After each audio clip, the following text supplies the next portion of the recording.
Ma'am நாளைக்கு வந்து ஆடி அமாவாசை, சூரிய கிரகணம் 2ம் ஒண்ணா வருது மேம். என்னென்ன தவிர்க்கலாம்? என்ன எப்படி எப்படி எப்படியெல்லாம் என்னென்ன சாப்பிடலாம் எல்லாம் சொல்லுங்க மேம். பொதுவாகவே இந்த கிரகணம் அப்படின்னு சொல்லும்போது நம்ம தாத்தா பாட்டி வீட்டில் இருக்கவங்க எல்லாம் ஒன்று ஒன்று சொல்லுவாங்க, கிரகணம் வரப்போகுது, பிடிக்க போகுது, இதெல்லாம் பண்ணுங்க, இது பண்ணாதீங்க அப்படின்னு. இதுதான் கிரகணத்தப்போ நம்ம செய்ய வேண்டிய ஒரு விஷயம். அதாவது மேம் இந்த சூரிய கிரகணம் அன்னைக்கு இதெல்லாம் சமைக்கக்கூடாதுன்னா என்னென்ன சமைக்கக்கூடாது, என்னென்ன சாப்பிடக்கூடாது மேம்? எல்லாருக்கும் வணக்கம். நான் உங்கள் பாலாம்பிகா. சென்னை ஆதம்பாக்கம் தீக்ஷாலயம் சித்தா ஹெல்த் கேர்லேருந்து தாங்க பேசிகிட்ருக்கேன்.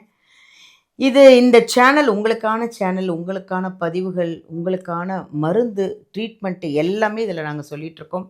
எங்கள் மேம் வந்து சாப்பாட்டிலேருந்து ஃபுட்டு எப்படி எடுத்துக்கணும், என்னென்ன பிரச்சனைகளுக்கு என்னென்ன ஃபுட்டு எடுத்துக்கணும், எப்போ சாப்பிடணும், எப்படி இருக்கணுன்றத நிறைய விஷயத்த இந்த வீடியோவில் உங்களுக்கு பதிவு பண்ணிக்கிட்டே இருக்காங்க. ஸோ நான் கேட்குறது ஒன்றே ஒன்று தான், வீடியோவை ஃபுல்லாக பாருங்கள். இந்த சேனலில் வர எல்லா வீடியோவுமே உங்களுக்கு நீங்கள் ஃபுல்லாக பார்த்தீங்கன்னா உங்களுக்கே புரியும். சப்போஸ் அதில் ஏதாவது டவுட் இருந்ததுன்னா நீங்கள் நேராக வீடியோலேருந்து நம்பர் எடுத்து அப்பாயின்மெண்ட் வாங்கி மேம்கிட்ட நேர்லேயே வந்து சந்திக்கலாம். இங்கே எல்லா விஷயத்துக்கும் எல்லா ட்ரீட்மெண்ட்டும் இங்கே நடந்துகிட்ருக்கு. எல்லோரும் நல்லா இருக்காங்க. அதாவது வாழ்கிற கொஞ்ச காலம்னாலும் ஆரோக்கியமாக வாழணும் அப்படிங்கிறது தான் எங்கள் மேம் சொல்கிற ஒரு மந்திரம். இன்றைக்கி வந்து ஒரு அருமையான பதிவோடு மேமை சந்திக்க போகிறோம். என்னென்னா, நாளைக்கு அமாவாசையும் சூரிய கிரகணமும் ஒன்றா வருது. அப்போது என்ன சாப்பிடலாம், எப்படி இருக்கலாம், எதை தவிர்க்கலாம், எதை சேர்க்கலாம், எல்லாமே மேமை கேட்டு தெரிஞ்சுக்கலாமா? வாங்க அவங்களே சந்திப்போம். வணக்கம் மேம். வணக்கம் மேம், எப்படி இருக்கீங்க? நல்லா இருக்கேன் மேம், நல்லா இருக்கேன் மேம். நாளைக்கு வந்து ஆடி அமாவாசை, சூரிய கிரகணம் 2ம் ஒன்றா வருது மேம். என்னென்ன தவிர்க்கலாம், என்ன எப்படி எப்படி எப்படியெல்லாம் என்னென்ன சாப்பிடலாம் எல்லாம் சொல்லுங்க மேம். பொதுவாகவே இந்த கிரகணம் அப்படின்னு சொல்லும்போது நம்ம தாத்தா பாட்டி வீட்டில் இருக்கவங்க எல்லாம் ஒன்று ஒன்று சொல்லுவாங்க, கிரகணம் வரப்போகுது, பிடிக்க போகுது, இதெல்லாம் பண்ணுங்க, இது பண்ணாதீங்க அப்படின்னு. பெரிய விஷயமா இருக்கும். இந்த கிரகணம் பார்த்தீங்கன்னா இந்த அமாவாசை அன்றைக்கு நைட்டில் வருது இல்லையா? ஸோ நைட்டில் வரக்கூடிய இந்த கிரகணம், ஸோ அப்போது நம்ம தூங்கிடுவோம், உறக்கத்தில் தான் இருப்போம். டே டைமில் வந்துச்சுன்னா என்ன பண்ணுவோன்னா, வெளில போகக்கூடாது அப்படின்னு நிறைய விஷயங்கள் இருக்கும். ஸோ உணவு சமைக்கிறதுலேருந்து, வீட்டில் நம்ம பூஜை செய்கிறதுலேருந்து நிறைய விஷயங்கள் இருக்குது. இது இரவு நேரத்தில் வர்றதுனால, ஸோ பகலில் இருக்கக்கூடிய நிறைய நாடுகளுக்கு இது அப்போ தெரியும். இருந்தாலும் நம்மளும் அதே பூமியில் தானே இருக்கோம், நமக்கும் அது சூரிய கிரகணம் தான்.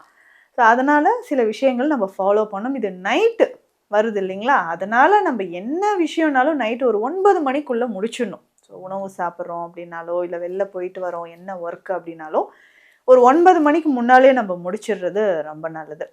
பொதுவாக சொல்லுவாங்க, சூரிய கிரகணத்தப்போ உணவு எதுவும் சாப்பிடவே கூடாது. கண்டிப்பாக உணவு சாப்பிடக்கூடாது. ஸோ அதனால் ஒரு நைட்டு நம்ம உணவு எடுக்கும்பொழுது ஒரு 8:30 9க்குள்ளே கண்டிப்பாக எல்லாருமே, வீட்டில் இருக்கக்கூடிய எல்லாருமே ஒரு 9 மணிக்குள்ளே அந்த உணவு எடுத்து முடிச்சிடணும். அதே மாதிரி வீட்டில் ஏதாவது நம்ம சாப்பிட்டு முடிச்ச உணவு மீதம் ஏதாவது இருக்குது, நாளைக்கு சாப்பிட்டுக்கலாம், ஃப்ரிட்ஜில் வைக்கலாம், இதெல்லாம் பண்ணக்கூடாது. ஸோ கிரகணத்தப்போ நம்ம சமைக்கக்கூடாது. சமைத்த உணவு வீட்டில் இருந்தாலும் அது அடுத்த நாள் பயன்படுத்தவே கூடாது. அந்த மாதிரி. ஸோ வீட்டில் தண்ணீர் எல்லாம் வச்சுருப்பாங்க, அதுக்கு தான் அந்த தர்பை புல் போட்டு வைப்பாங்க. ஸோ கிரகணத்தோட பாதிப்பு வராமல் இருக்கிறதுக்கு. ஏன்னா தர்பை புல்லுக்கு அவ்வளோ ஒரு பவர் இருக்குது. ஸோ நெகட்டிவிட்டியை வந்து அது அகற்றும். அதனால தான் இந்த ஆற்று ஓரமாக பார்த்தீங்கன்னா தர்பை புல் நிறைய வளர்ந்துருக்கும். நேச்சுரலாகவே அந்த நீரை வந்து அது கிளென்ஸ் பண்ணிக்கிட்டே இருக்கும். இயற்கை அப்படியே அழகாக படைச்சிருக்கு பாருங்க. அந்த தர்பை புல் அதுக்கு ஓரமாக அது நிறையவே வளர்ந்துருக்கும். அது மாதிரி வீட்லேயும் நம்ம தண்ணீர் இருக்குது அப்படின்னு சொன்னால் அதில் தர்பை புல் போட்டு வச்சுட்டு அடுத்த நாள் அதை பயன்படுத்திக்கலாம். ஆனால் உணவு எதுவுமே, சிலர் வந்து வெஜிடபிள்ஸ்லாம் கட் பண்ணி வச்சுருவாங்க, நாளைக்கு ஆஃபீஸ்க்கு சீக்கிரம் போகணும், நைட்டு எதுலாம். ஸோ அது எதுவுமே பண்ணாதீங்க அன்றைக்கி ஒரு நாள் நைட்டு. தூங்குறதுக்கு முன்னாடி கொஞ்சம் ஒரு குளியல் எடுத்துட்டு அதுக்கப்புறம் நம்ம தூங்க போயிடலாம். ஏன்னா இரவு நேரத்தில் நமக்கு கிரகணம் வர்றதுனால நம்ம தூக்கத்தில் இருப்போம். இருந்தாலும் ஒரு குளியல் எடுத்துட்டு தூங்க போகிறது ரொம்ப நல்லது. அதுக்கப்புறம் தேவையில்லாமல் இரவு நேரத்தில் வெளியில் போகாதீங்க அன்னைக்கு ஒரு நாள். ஸோ நிறைய பேர் ஓகே சாப்பிட்டோம், ரிலாக்ஸாக ஒரு ரவுண்ட் போயிட்டு வரலாம் அப்படின்வாங்க. ப்ரெக்னென்சி டைமில் இருக்கிறவங்க, ஸோ ப்ரெக்னெண்ட்டாக இருக்கக்கூடிய போகக்கூடாது. இது ரொம்ப முக்கியம்.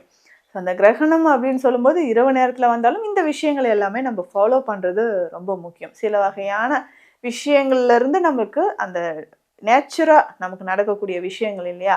ஸோ கிரகணத்தப்போ அதுக்கு தான் வெளில போகாதீங்கன்னு சொல்லுவாங்க. அந்த ரேஸ் நமக்கு உடலுக்கு பல தீங்குகளை விளைவிக்குது, அதுவும் முக்கியமாக கர்ப்பிணி பெண்களுக்கு. ஸோ அதனால் இரவே நம்ம உணவெல்லாம் முடிச்சுட்டு ஒரு குளியல் எடுத்துக்கோங்க. நைட் ஒரு 9 மணிக்கு மேலே வெளியில் போகிறதோ உணவு சாப்பிட்றதையோ தவிர்த்துக்கோங்க. இதுதான் கிரகணத்தப்போ நம்ம செய்ய வேண்டிய ஒரு விஷயம். நாளைக்கு இந்த ஆடி அமாவாசை கிரகணம், சூரிய கிரகணமும் வருது இல்லை மேம், இது நமக்கு இருக்கா மேம் நாளைக்கு? அதாவது நமக்கு தெரியாது. ஸோ வெளிநாடுகளில் தெரியும். நமக்கு இரவு நேரத்தில் நம்ம இருக்கிறதுனால நம்மளால பார்க்க முடியாது. இருந்தாலும் நம்ம கிரகணத்தப்போ ஃபாலோ பண்ண வேண்டிய விஷயங்கள் எல்லாத்தையும் கண்டிப்பாக ஃபாலோ பண்ணணும். எப்படியும் அந்த தாக்கம் இருக்கும்ல? தாக்கம் கண்டிப்பாக இருக்கும். மேம் இந்த சூரிய கிரகணம் அன்னைக்கு இதெல்லாம் சமைக்கக்கூடாதுன்னா என்னென்ன சமைக்கக்கூடாது, என்னென்ன சாப்பிடக்கூடாது மேம்? பொதுவாக கிரகணத்தப்போ நல்லா ஈஸியாக டைஜஷன் ஆகிற ஃபுட்டு தான் மேம் எடுக்கணும். அப்போது ஒரு சிலருக்கு பால் குடித்தா கூட எனக்கு நைட்டில் நெஞ்செரிச்சலாக இருக்குன்னு சொல்லுவாங்க. பாலோ கிழங்கு வகைகள், இந்த உருளைக்கிழங்கு மாதிரி, சிலர்லாம் நைட்டில் நல்லா ஆயிலி ஃபுட் எடுத்துப்பாங்க. ஸோ அதெல்லாம் அவாய்ட் பண்ணிக்கோங்க. கண்டிப்பாக நான்வெஜ் சாப்பிடக்கூடாது. ஸோ இது எல்லாம் நம்ம ஏன் தவிர்க்கணும்னா, எளிதில் ஜீரணமாகக்கூடிய உணவுகள் மட்டும்தான் நம்ம எடுக்கணும் இரவு அன்னைக்கு, கிரகணத்தன்னைக்கு. ஸோ சீக்கிரம் நம்ம உறங்க போயிடணும். காலையில் எந்திரிச்சு முதல் வேலையாக குளியல் போட்டுட்டு வீடு முழுவதும் நம்ம சுத்தம் பண்ணணும். ஸோ பூஜை அறையை சுத்தம் பண்ணணும், வீடு முழுவதும் நல்லா சுத்தம் பண்ணிவிட்டு அதுக்கப்புறம் பூஜை அறையில் விளக்கேற்றி நம்ம வழிபாடு செஞ்சுட்டு ஸோ ரொட்டீனாக நம்ம ஒர்க் என்னவோ அதை செய்யலாம். Okay, thank you. நாளைக்கு அமாவாசையும் சூரிய கிரகணம், அதாவது ஆடி அமாவாசையும் சூரிய கிரகணமும் ஒன்றா வருது. ஜாக்கிரதையாக இருங்க. வீடியோ ஃபுல்லாக பார்த்து அதை கரெக்டாக ஃபாலோ பண்ணிக்கோங்க. ஏன்னா அந்த கிரகணத்தோட தாக்கம் நம்மளுக்கும் இருக்கும். இன்றைக்கி என்ன பண்ணலாம், என்ன பண்ணக்கூடாது, என்ன சாப்பிடணும் எல்லாம் சொல்லிட்டாங்க. அதுக்கேற்ற மாதிரி ஃபாலோ பண்ணிக்கோங்க. வீடியோலேருந்து நம்பர் எடுத்து எங்கள் மேமை சந்திக்கணுன்னா நேரில் வந்து பாருங்கள். ட்ரீட்மெண்ட் எடுத்துக்கோங்க. ஹாப்பியாக இருங்க. நன்றி.